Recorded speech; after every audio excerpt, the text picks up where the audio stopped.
What's going on, guys? I just want to give a 1 month update on the Icon 73-inch series toolbox. You'll see my last video I did basically when I just got it, and so far it's holding up very well. I'm going to do a little update as well on the tools that I purchased since then, which was quite a large amount, I would say anyways. So I just want to try and fill this up as quick as I can, you know, then just pay everything off and not really have to worry about it until I have to buy something new. But I guess that's how it goes, being a mechanic. But I just have some overflow kind of stuff up top now. You know, just I did actually, I fully ceramic coated this whole box. I did 4 layers, which is a lot. I mean, it looks great. It is starting to get, you know, a little dirty here and there, like on that drawer. My top socket drawer has some fingerprints, but I have not wiped it down once since then. So, you know, I try to keep it somewhat clean, but it is a toolbox, so it's going to happen. It's got some oil up there left over from the Cobra. Some good old 550.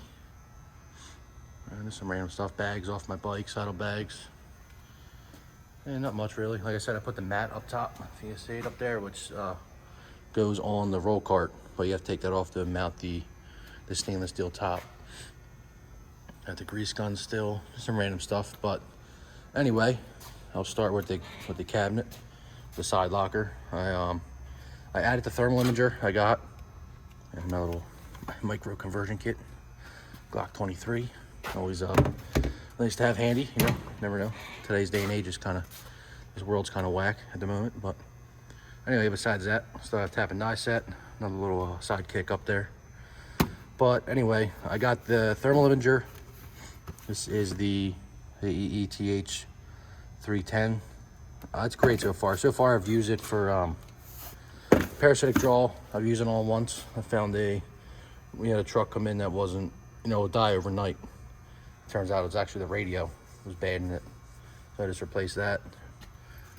I got the digital scope, which is there's the part number right there for it. I've used this a few times actually. I had a cat come in, a C13 insert with a bad ARD head, or the ARD head on it. It wouldn't ignite.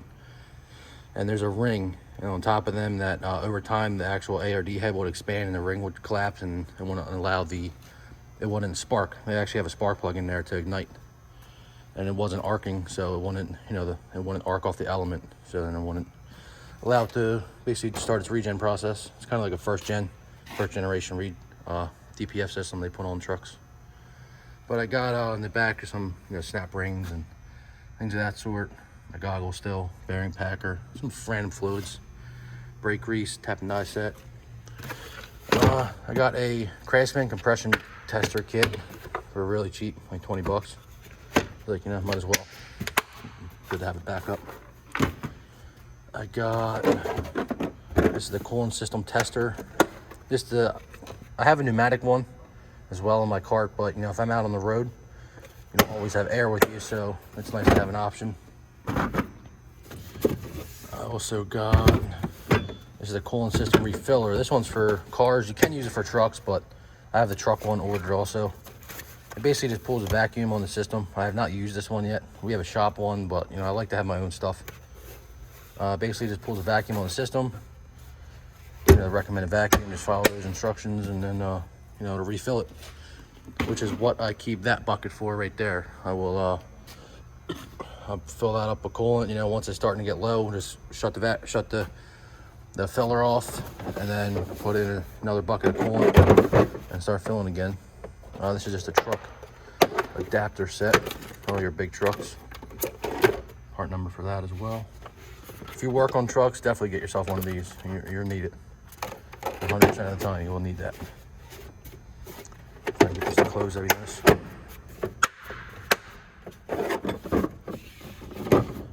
And then just some simple stuff. What the hell is this? Step pickle fork kit from Lyle. Yeah, the fan clutch kit, pneumatic fan clutch kit. I don't know what this is. These are neat actually. This is there's some room here. That's good. It's like a coolant, just a line pinchers basically. Just to pinch off any lines really. These are for banjo fittings. If you're pulling a fuel line off, pinch the fuel line with them, or nipple clamps, whatever your kink is, I guess.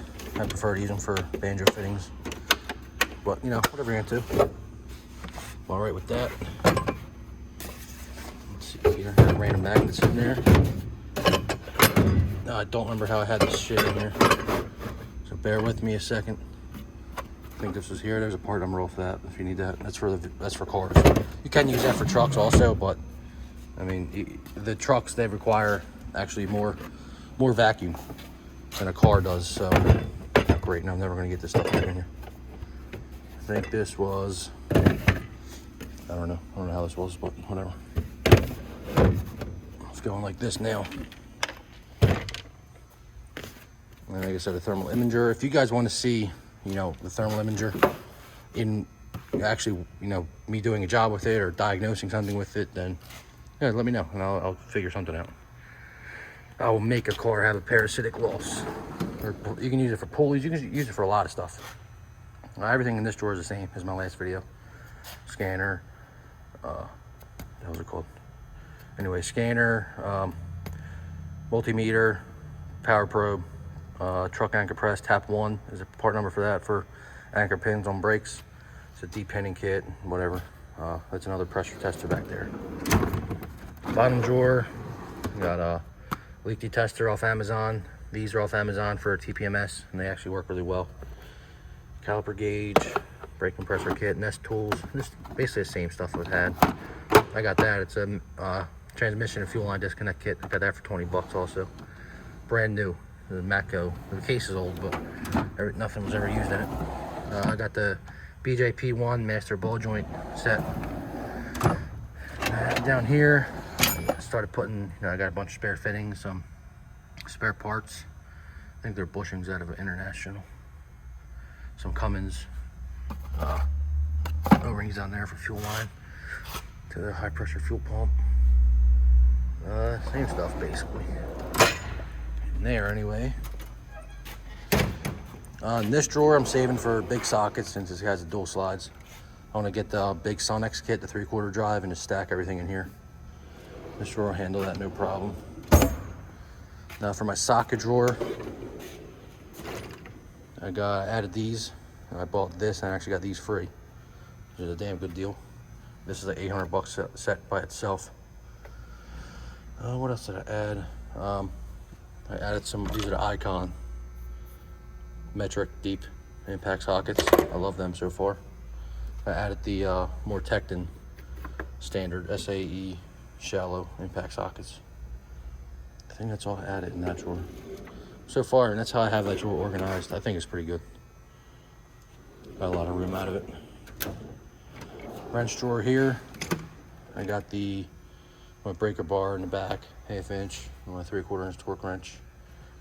Gear wrench still, the 2 foam kits from Snap-on, like the BOGO deal, whatever they got going on. Then the metric ones from 20 to 25. And the thing with working on trucks and everything is there's a lot of standard still and there's a lot of metric now, especially with your Hinos and Isuzus and stuff like that. And Volvo, you know, Volvo likes to have all different sizes on one thing. Of course, I don't know what the hell they were thinking doing that, but they did it. These are the Slimline Wrenches. This is the whole kit, standard kit. You can see how thin they are compared to a normal wrench. I'll show you. What size is this? I'll show you what the 3/8. Grab a regular 3/8 out of here. If I can get that to stand up. Right there. I mean, it's a huge difference actually. You see, anything you can bend that pretty easily. It is great for getting in tight spots. They're low torque wrenches, so you don't want to kill the torque on them by any means.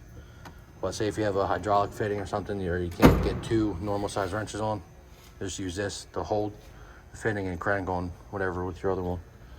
This goes up to 1 7/8 inches. You see how thin that is? It's pretty damn thin. That's a big wrench. Yeah, I got those. I added this Cornwell set. There's 8, 10, 12, 14, and up here 17 and 19. These are great because they do square drive, 6-point, 12-point, and what the hell is it called? Spline drive. That's what they are, spline drive. So, you know, they're cover your whole base pretty much.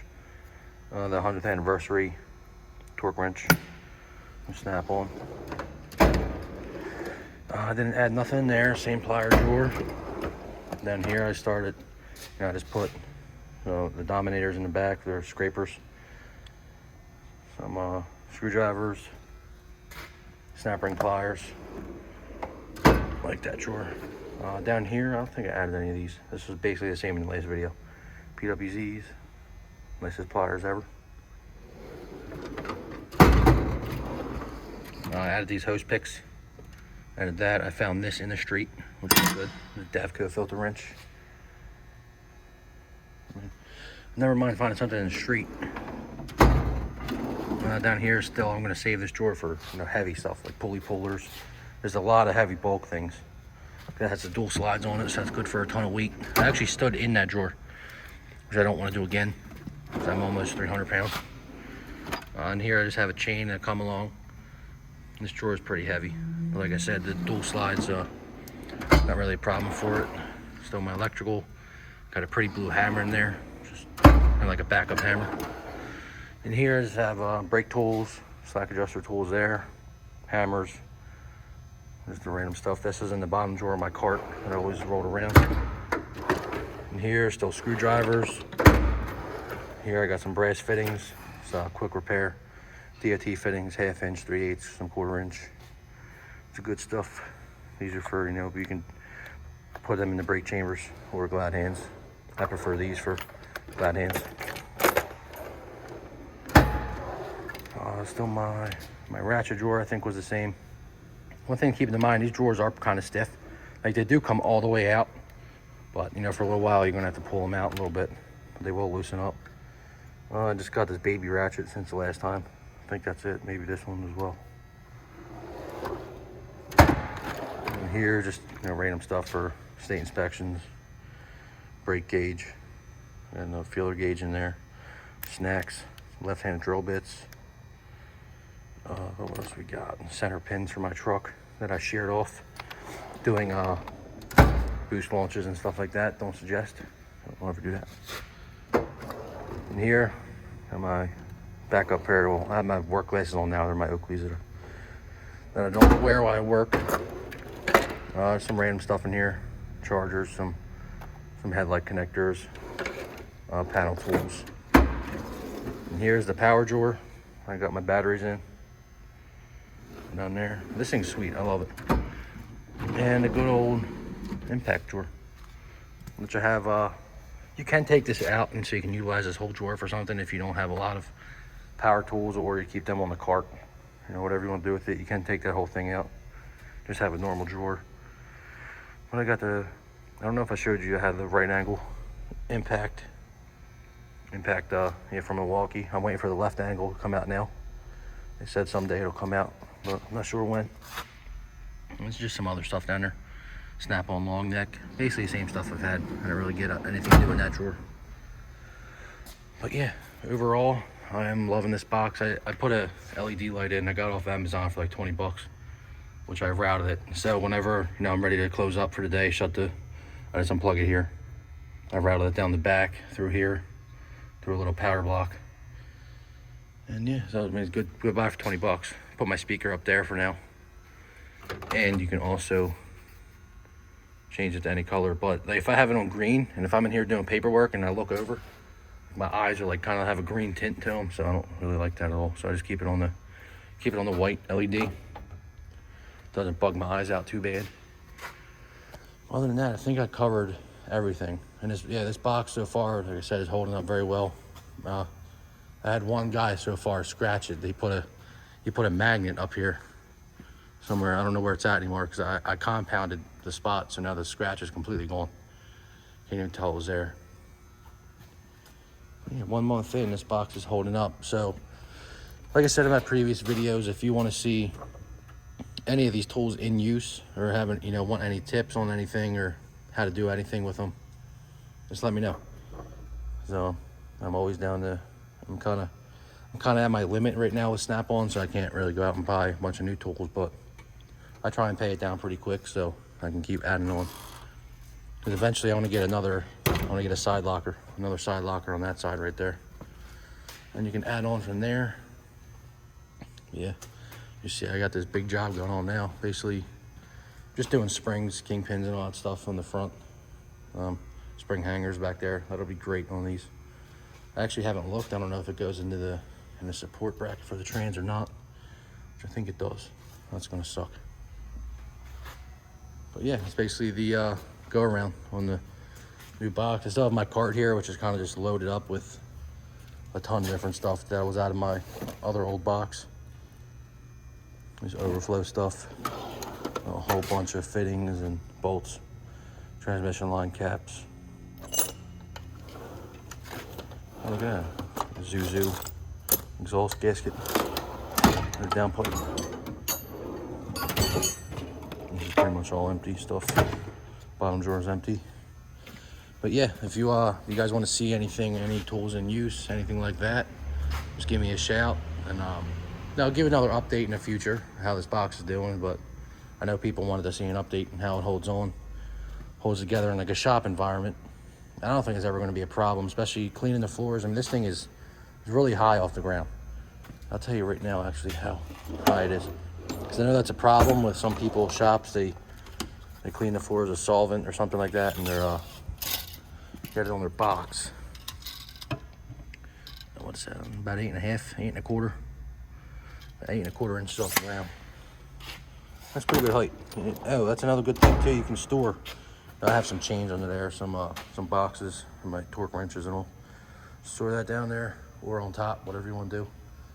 But with these boxes, it's kind of endless. You know, you can add another, like a little toolbox section there. I forget exactly what it's called or the part number. But probably by next month, I'm gonna put another side locker on here. So have some additional space and add on. Eventually, I'll have it probably down to that wall. But yeah, if there's anything else you want to see, just leave a comment below. Please leave a like and subscribe if you haven't already. All right, see you guys.